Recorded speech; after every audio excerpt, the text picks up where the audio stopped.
कृपया जरा शांतता ठेवा.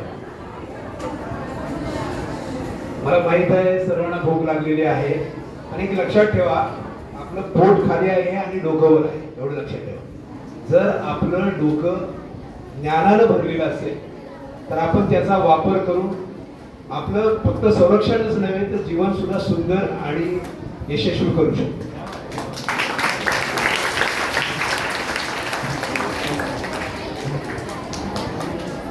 सर्वप्रथम आपल्या देशालाच नव्हे तर जगाला एक दिशा देणारे छत्रपती शिवाजी महाराज, परमपूज्य डॉक्टर बाबासाहेब आंबेडकर, महात्मा ज्योतिबा फुले, सावित्रीबाई फुले यांना प्रथमतः वंदन करतो. आणि आज या मंचावर उपस्थित सविताताई सोनवणे मॅडम, अध्यक्ष इंडियन सोशल मुवमेंट, संविधान प्रचारक, किरण केळी, नवी मुंबई आंतरराष्ट्रीय विमानतळ कमिटी सचिव, शिवक्रांती मावळा, रायगड संस्थापक, ॲडव्होकेट प्रकाश विजय कदम, महाराष्ट्र अध्यक्ष इंडियन सोशल मुवमेंट, ॲडव्होकेट आनंद गवळी, सचिन जगताप आणि या शाळेचे मुख्याध्यापक, शिक्षक आणि माझ्या विद्यार्थी बंधू भगिनी, कृपया शांतता ठेवा. शांतता ठेवलं तर बरं होईल. कारण जोपर्यंत आपण म्हणतो का नाही परिसरामध्ये आणि तुमच्या मनामध्ये शांती असणार नाही तोपर्यंत तुम्ही काही ग्रहण करू शकणार नाही. मी सर्वप्रथम महापुरुषांची यासाठी नावं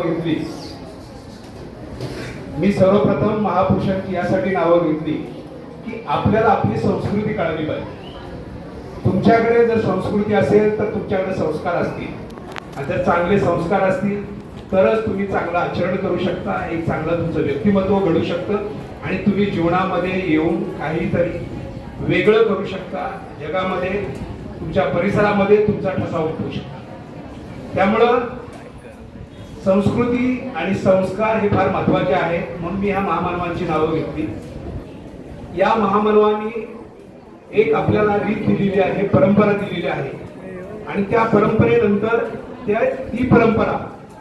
त्या परंपरेनुसार आपल्याला सुरक्षित ठेवण्याचं काम डॉक्टर बाबासाहेब आंबेडकर यांनी केलेलं आहे संविधानाच्या माध्यमातून. आणि त्या संविधानावर आधारितच कायदे आहेत, ज्या कायद्यामुळे आज आपण एक चांगल्या प्रकारे आपला देश चाललेला आपण पाहतो. मी थोडस विषयांतर करतो सर. आपण पाहतो की बऱ्याच जागतिक लेवलला बरेच उलट प्रवाह चाललेले आहे, अशांतता आहे. परंतु आजही आपला भारत देश एक शांततेच्या मार्गावर आहे. आपल्या इथलं कुठं बंड होत नाही, सैनिक बंड होत नाही. कोणत्या पद्धतीनं जे आपण कायदा सुव्यवस्थेचा प्रश्न जरी झाला तर त्याला आपण चांगल्या पद्धतीने हाताळू शकतो. तर शेवटी येतं कायद्यावर. आता आपण पाहतोय बऱ्याच ठिकाणी स्त्रियांच्यावर अत्याचार झाले. मी मूळ मुद्द्यावर येतो.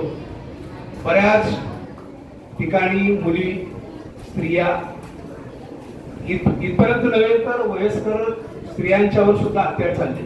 म्हणजे आपण आपले संस्कार आणि आपली संस्कृती विसरत चाललो. बऱ्याच आपल्या जुन्या चालीरीती आहेत, त्या चालीरीतीला आपण चिटकून आहोत. आपण बरेच शिक्षण घेतले, आपण स्वतःला आधुनिक म्हणतोय, परंतु आपले विचार अजून आधुनिक झालेले नाही. आज ही मुलांच्या बरोबर मित्रत्वाचं नातं लोकांचं नाही. जरा शांतता ठेवा प्लीज. जर बोलत असाल, जर कुणाला बोलायचं असेल तर समोर या, तुमचंही ऐकायला मिळेल आम्हाला. आणि तुम्ही जर बोलला, होऊ शकतं प्रत्येक एवढी मॅनेज बुक म्हणतात, प्रत्येक माणसाकडून शिकायला मिळतं. जर कुणाला चांगलं माझ्यापेक्षा येत असेल तर कृपया पुढे या, नाहीतर बोलू नका. समाजामध्ये यावरती बळावतात याचं कारण मी मूळ मगाशी सांगितलं की संस्कार आणि संस्कृती आहे. हे संस्कार आणि संस्कृती आणि त्याचबरोबर आपण जे घरातलं जे वातावरण आहे ते आजही बऱ्याच घरामध्ये नाही, मुलगी पप्पांच्या बरोबर बोलणार नाही, मुलगा फक्त वडिलांच्या बरोबर बोलेल. जे काय मुलीचं प्रॉब्लेम असेल ते आई बरोबर. कधी आपण स्त्री पुरुष समानतेच्या बाबतीत फक्त आपण बोलतो, कागदावर आहे ते. आपण या गोष्टी घरामध्ये इम्प्लिमेंट केल्या पाहिजेत. आपण ह्या गोष्टी घरामध्ये त्याच्यावर खऱ्या अर्थानं विचार केला पाहिजे आणि त्या लागू केल्या पाहिजे. आता मी घरामध्ये ह्यासाठी बोलतो की सुरुवात अत्याचाराची, आम्ही जे आता माझी 30 वर्षापेक्षा जास्त सेवा झाली, आम्ही बरेच गुन्हे दाखल केले, त्यामध्ये पाहिले बऱ्याच वेळेला जी गुन्ह्याची सुरुवात ही घरापासून होते, असं माझं ठाम मत आहे. मी जबाबदारीने बोलतोय. बऱ्याच वेळेला घरामध्ये जवळचेच नातेवाईक असतात, मग हे काका आहेत किंवा मामा आहेत, दूरवरचे नातेवाईक आहेत. मी सांगितलं तर मला काय म्हणतील. बऱ्याच मुली, बऱ्याच वयस्कर म्हणजे चांगल्या वयात आलेल्या मुली असू द्या किंवा मोठ्या मोठ्या स्त्रिया असू द्या, त्याला वाटतं आपला संसार तुटेल. तर या भीतीनं बऱ्याच स्त्रिया, बऱ्याच मुली, लहान मुली सांगत नाहीत, परंतु हे सांगितलं पाहिजे. सुरुवातीला फक्त टच होतो, त्याच्यानंतर पुढची क्रिया होते. सुरुवातीला पाहिलं जातं, पाहिल्यानंतर शारीरिक टच होतो आणि त्याच्यानंतर पुढची क्रिया होते. बघा, कुठलाही गुन्हा हा डायरेक्ट गुन्हा होत नाही. गुन्ह्यामागे छोटीशी क्रिया असते आणि त्या क्रियेला जर तुम्ही विरोध केला तर होणारे पुढचे जे परिणाम आहेत, होणारा जो गुन्हा आहे तो टळू शकतो. तर मी सुरुवातीला म्हणतात, तुमची ही घरापासून सुरुवात आहे. तुम्ही घरापासून विरोध करायला शिकलं पाहिजे. घरात तुमच्या आईला सांगितलं पाहिजे, वडिलांना सांगितलं पाहिजे, जे जे तुमचं मनापासून ऐकतात, जे तुमच्यावर प्रेम करतात, जे तुमचा लाड करतात, आपण आपल्या घरच्या भाषेत जे तुमचा लाड करतात, त्यांना तुम्ही सांगा की मला हे असे बघतात, असे करतात. हे तुम्ही स्पष्टपणे सांगा. मुलींना माझं एवढं तुम्हाला सांगतो, मुलांच्या बाबतीतही घडतं. जमाना बदलला आहे. फक्त लोकांना काय वाटतं मुलींच्या बाबतीत, मुलांच्या बाबतीतही हे घडतं. तर मुलांनीही सांगितलं पाहिजे. किंवा मग मुलांना कशी लालच असते कुठे एखाद्या गोष्टी. लहान मुलं असतात, मन कोवळं असतं, त्याला एखाद्या गोष्टीची म्हणजे आता जसं आम्ही नोकरदार आहोत, आम्ही सहज कुठली गोष्ट घेऊ शकतो, तुम्ही ती घेऊ शकत नाही. मग ती लालूच दिल्यानंतर त्या लालच्यापोटी ते गप्प बसतात किंवा त्या लालच्यापोटी साला हे चांगलं आहे असं त्यांना वाटतं. म्हणजे चांगलं वाईट मधला फरक त्यांना कळत नसतो. त्यामुळं सगळ्यात पहिली सुरुवाती घराची आहे. त्यामुळं सगळ्यात पहिलं तुम्ही घरात विरोध करायला घरातल्या लोकांना सांगायला शिकलं पाहिजे. माझा दुसरा मुद्दा आहे की आत्ताचं जे सोशल मीडिया आहे, त्या सोशल मीडियामुळं मुलं आणि मुली यांना एकामेकाबद्दल आमच्या काळापेक्षा आता आकर्षण वाटते. पूर्वीचा काळ मुलांना तसं नव्हतं. आता काय होतं, सहज अवेलेबल आहे. सोशल मीडियाच्या माध्यमातून यूट्यूब आहे किंवा इतर जी काही साधनं आहे, त्यामध्ये सगळं चांगलं आहे, पण चांगल्याकडे माणूस आकर्षित होत नाही. वाईटाकडे फार लवकर आकर्षित होतो. परंतु वाईटाचा परिणाम हा वाईटच होतो. चांगलं थोडंसं पचायला अवघड असतं, परंतु त्याचे परिणाम फार चांगले असतात. म्हणून आपण हा सोशल मीडियाचा योग्य उपयोग केला पाहिजे. आज तुम्ही AI सारखी साधनं आहेत, त्या माध्यमातून खूप तुम्ही चांगलं काय प्राप्त करू शकता आणि त्या ज्ञानाचा वापर तुमच्या येणाऱ्या पुढच्या आयुष्यासाठी, तुमच्या करिअरसाठी करू शकता. त्यामुळं जे तुम्हाला जे आकर्षण आहे ते आकर्षण कुठलं ठेवा, चांगल्या गोष्टीचं आकर्षण ठेवा. कोण एखाद्या पिक्चरमध्ये हिरो बघितला आहे, तो किती छान आहे, तो मुलगा तसाच दिसतो, नाहीये. तो दिसायला तसा आहे, पण त्याच्या आतमध्ये कुठले गुण आहेत ते बघा. तो कसा वागतो, तुमच्याशी कसा वागतो, दुसऱ्या मुलीशी कसा वागतो, हे सगळं तुम्ही बघा. फक्त तो दिसला छान, नाकी डोळी खूप छान, अगं त्या हिरो सारखा दिसतो असं म्हणतात मुली, आवडतो, पण नाही, त्याचे गुण बघा. मी अजूनही म्हणतो की गुण पाहायला शिका. जर तुम्ही गुण पाहिले, आयुष्याची सुरुवात करा. फक्त तो दिसणारा दिखावा आहे ना, तो फक्त दिखावा असतो, आत वेगळं जग असतं. तर ते गुण तुम्ही ओळखायला शिका. हे चांगले गुण घ्या, त्यांच्याकडून घ्या. मी मगाशी म्हटलं, every man is a book. प्रत्येक माणूस एक पुस्तक आहे. ती अनुक्रमणिका बघा. तुम्ही शाळेत बघता, तुम्हाला जे जो धडा आवडतो तो तुम्ही वाचता आणि त्यात जास्त पर्सेंटेज घेण्याचा प्रयत्न. तसं प्रत्येक माणसाकडे जी पुस्तकाची जी अनुक्रमणिका आहे, ती चांगले चांगले गुण आहेत ते घ्या आणि ते स्वतःमध्ये डेव्हलप करण्याचा प्रयत्न. तर हे शक्य आहे. दुसरं जे मी म्हणलो, कमी वयाचे प्रेम वगैरे होतं का, तर हे प्रेम तुमचं व्यायामाविषयी असतं. बलदंड शरीर करा. आज बऱ्याच वेळा बघितलं मी की नाही व्यायाम फक्त मुलांनीच करावा. मुलींनी सुद्धा व्यायाम केला पाहिजे, कराटे शिकलं पाहिजे, इतर जे जे क्रीडा आहेत ते खेळलं पाहिजे. वेळ आली ना, आता बऱ्याच अशा मुली आहेत ना, 2-2 मुलाला एकटेच मारते, अशा सुद्धा आहेत मुली. आज स्पोर्ट्समध्ये बघतो आपण किती चांगल्या मुली आहेत, चांगल्या लेवलला मुली आहेत. मध्यंतरी मी खूप एक चांगली गोष्ट, आता जास्त वेळ घेत नाही कारण मला माहित आहे मी किती जरी बोललो इकडे लक्ष द्या तर तुमचं इकडेच लक्ष आहे, काय हरकत नाही. तर मी जे आता तुम्हाला म्हणतो की जे प्रेमाच्या विषयी जे बोललो ना, प्रेम तुमचं पुस्तकाविषयी व्यायामाविषयी असू द्या. आणि हल्ली बराच प्रकार असा व्हायला लागलाय, तो मुलगा स्वतः कसा आहे स्वतः पाहतच नाही, तो फक्त ही सुंदर मुलगी मला आवडते एकतर्फी प्रेम करतो. मग काय होतं की तो तिच्या मागे लागतो आणि त्या मुलीला बी वाटतं की मग नंतर बघतो अरे हा खरंच चांगला आहे. ह्या एकतर्फी प्रेमातून बऱ्याच घटना घडतात. ती फक्त मला रिस्पॉन्स देत नाही किंवा मला ती म्हणजे मला माझ्यावर प्रेम करत नाही किंवा ती मला आवडून घेत नाही म्हणून तो मुलगा बदला घेण्याची वृत्ती करतो. तर असे छोट्या घटना आहेत, जसं मी बोललो घरामध्ये नातेवाईक असतील किंवा ह्या ज्या घटना आहेत, जो मुलगा तुमच्याकडे पुन्हा पाहतोय, तुम्हाला प्रेमाविषयी रिक्वेस्ट करतोय की मी तुझ्यावर खूप प्रेम करतो, तो प्रेम करत नसतो, तो तुमच्या चेहऱ्यावर आणि तुमच्या फक्त जे काय तुमच्याकडे जे आहे नॉलेज असेल त्याच्यावर प्रेम करतो. हे बाकी हे जे सगळं थोतांड आहे, आता जे तुमचं वय आहे ते तुमचं शरीर बलगंड करणं, जास्तीत जास्त ज्ञान प्राप्त करणं आणि त्यातून तुमची पर्सनॅलिटी तयार करणं.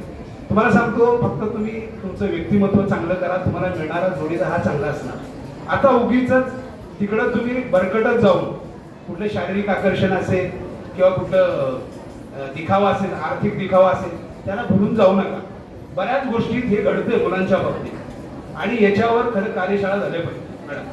त्या कार्यशाळा पोलिसांना बोलवा, वकील साहेबांना बोलवा, ह्या जे काही मुवमेंट करणारे लोक आहेत त्यांना बोलवा.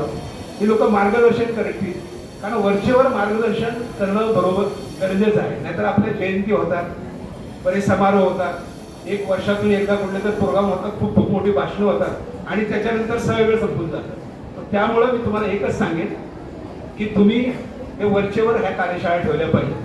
ही जी निष्णात मंडळी आहेत, ज्यांना अनुभव आहे, त्यांना लोकांना बोलवलं पाहिजे. हे जे सोशल मीडिया, जे वाईट मीडिया आहेत त्या यामध्ये जे वाईट जी साधनं आहेत त्यांचं हॅमरिंग मुलांच्यावर होतं. तर मला वाटतं हे हॅमरिंग आपण करूया. हे जे आपण ही जी चांगली मंडळी आहेत, जे त्या चांगल्या संघटना आहेत त्यांच्या माध्यमातून हॅमरिंग होते. हे हॅमरिंग म्हणता येणार, हे एक चांगलं आपण मुलांचा संस्कार देणार आहोत. तर हे आपण करूया. आणि जे एकतर्फी प्रेम बोललो, घरगुती जे काय अत्याचार होतात आणि मुलांना जे काय आकर्षण असतं त्या आकर्षणापासून दूर होण्याचा प्रयत्न करा. आणि सगळ्यात महत्वाचं जरा शांत राहा प्लीज. मी समजतो का तुमच्या वेळेस मी असंच करायचं, पण आता समजते म्हणून सांगतो. सगळ्यात महत्वाचं मोबाईल, मोबाईलचा वापर योग्य करा. शिक्षकांनी आणि घरातल्या पालकांनी मुलं कुठल्या साईटवर जातात, मुलं काय बघतात, काय करतात याकडे लक्ष देणं गरजेचं आहे. कारण खरी गुन्ह्याची सुरुवात ही आता मोबाईलपासून व्हायला लागली. म्हणजे नाहीतर उद्या मोबाईल कंपनी माझ्यावर काय केलं, मी तसं म्हणत नाहीये. फक्त माझा म्हणण्याचा उद्देश हा आहे की मोबाईलचा वापर योग्य झाला पाहिजे, ज्ञानासाठी झाला पाहिजे, तुमच्या प्रगतीसाठी झाला पाहिजे. त्यामुळे जास्त मोबाईलचा वापर कमीत कमी करा, पुस्तकांचा वापर करा, चांगल्या लोकांच्या सहवासात राहा, आई वडिलांच्या जवळ वेळ द्या, चांगल्या लोकांना वेळ द्या. तर तुम्ही सन्मार्गावर जा आणि जो सन्मार्गावर असतो त्याची प्रगतीच होते. वकील साहेबांना जाता मी हे सांगतो की जरी वकील, पोलीस आणि शाळा प्रशासनाची जरी जबाबदारी असली हे सर्व करण्याची, पण त्याचबरोबर पालकांची तेवढीच मोठी जबाबदारी आहे. सगळ्यात मोठं की त्यांची ती मुलं आहेत, जी काय ती राष्ट्राची संपत्ती आहे. परंतु घरच्या पालकांनी सुद्धा लक्ष दिलं पाहिजे. पालकांच्या सुद्धा मिटिंग घ्या मॅडम. त्या मिटिंगला ही जी मंडळी आहेत त्यांना बोलवा, आमच्यासाठी पोलिसांना बोलवा, आम्ही सांगू पालकांनी काय काळजी घेतली पाहिजे. कारण शेवटी पालकाचे संस्कार हे बऱ्याच म्हणजे त्याच्यावर प्रभाव पाडतात मुलांच्यावर. आणि ते जेवढं आई वडिलांचं ऐकतात तर दुसरं कोणाचं ऐकत नाही. शिक्षकांचं यासाठी ऐकतात की मला परीक्षेत पास व्हायचं. आमच्यासारख्याचं असं वाटतं कधी ना कधी पोलीस प्रसंग आला तर आम्हाला मदत करते, पण आयुष्यात खरी मदत हे आई वडिलांसारखं कोणीच करू शकत नाही. त्यामुळं मुलांना मी सांगेन, आता काय झालं मोबाईलमुळं आणि इतर काय साधनामुळं मुलं आई वडिलांपासून दुरावत आहेत. जास्तीत जास्त आई वडिलांच्या जवळ थांबा, आई वडिलांच्या बरोबर चर्चा करा, चांगल्या लोकांच्या सहवासात राहा आणि जर कुठले प्रॉब्लेम एवढं करून जर तुम्हाला कुठला धोका वाटला तर आम्ही 24 तास तत्पर आहोत. तुम्हाला मी आमचे वरिष्ठ पोलीस निरीक्षक ठाकरे साहेबांच्या तर्फे खात्री देतो, ज्या वेळी जो कुठलाही प्रसंग येऊ द्या, वाईट प्रसंग येऊ द्या, चांगला प्रसंग येऊ द्या, आमचं पनवेल शहर पोलीस स्टेशन तुमच्या पाठीशी उभं राहील आणि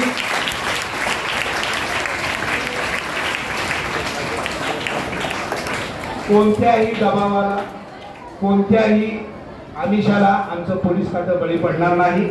ते नेहमी समाज हितकारक असेल आणि ह्या शाळेच्या पर्यायानं सर्व तुमच्या मुलामुलींच्या पाठीशी खंबीरपणे उभे राहील अशी ग्वाही देऊन मी माझे 2 शब्द थांबवतो.